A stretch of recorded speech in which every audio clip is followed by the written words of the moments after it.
Hey, this is Jeff McNeil, Doug Davison with me, and we are talking about some of the interesting things in this week's edition of the newspaper. And the top headline, the number one thing across the front page of the Herald this week, Doug, is Drury University coming to Houston. It's a big deal. We made a big deal about it in the newspaper, and I think we can agree that this is huge for our community. It is. I think it's going to be just on many levels a big deal in Houston, economically, socially. And think about this, high school students can pretty much walk across the street to attend classes for college credits. Right. How can you beat that? I saw a mention from Dr. Alan Moss, the superintendent of Houston schools, in the article that said, we are one of the lowest and least educated communities and counties in the state. And I guess that's not too surprising. So to have a higher education institution come to our community knowing that fact, what a win-win. What a win-win for everybody. Yeah, obviously it can't hurt. As this happened, it reminded me of a vote, and I don't remember if it was 2008 or 9, somewhere in there, where Houston had the opportunity to bring Ozarks Technical Institute to the community, and we voted in an election, and it didn't pass, and I was pretty disappointed. I thought it was a great opportunity for our community, and we didn't pass it.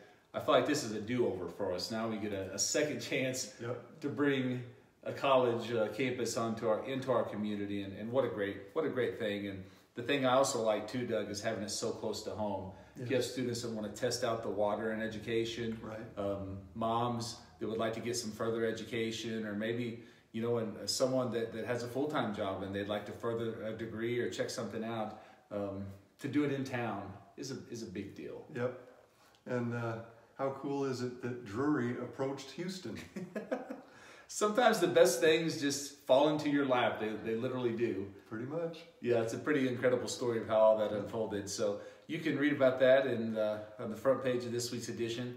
Also, there was a big public forum on Monday related to fluoride and fluoridation of the city of Houston water. This has been a topic that has been of discussion in the past several years. The city council considered it 2 years ago, decided not to make any changes. Well, it's back in the news cycle again.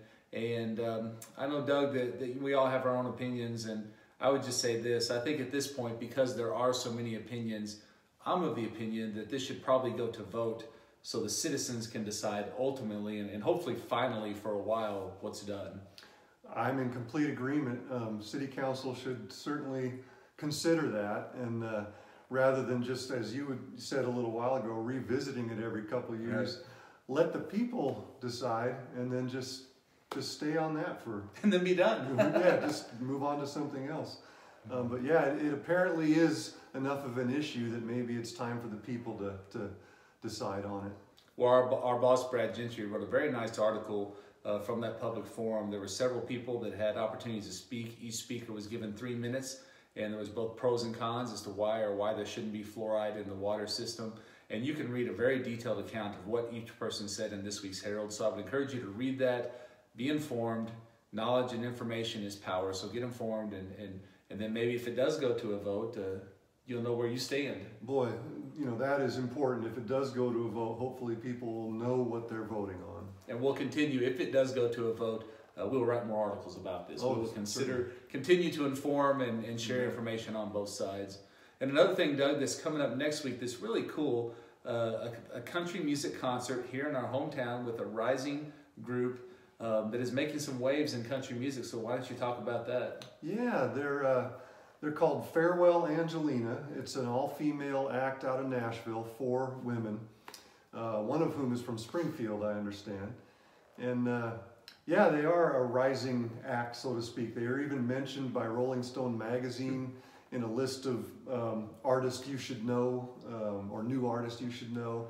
Later this year, they're actually going to go out on tour as an opening act for Blake Shelton, of all things. Not bad. No, so they're obviously, occupying a pretty good spot right now. And I've Googled some of their music and looked at some of their YouTube videos, and they have a good sound. They really do.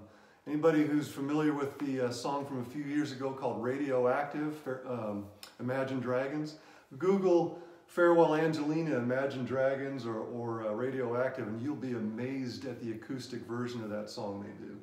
And one of the cool things about this concert, and not obviously you do not have to travel to see it, but it's going to be in a venue that is going to be a very different, unique atmosphere. You're not going to be in a big stadium where you're 50 yards away from the act.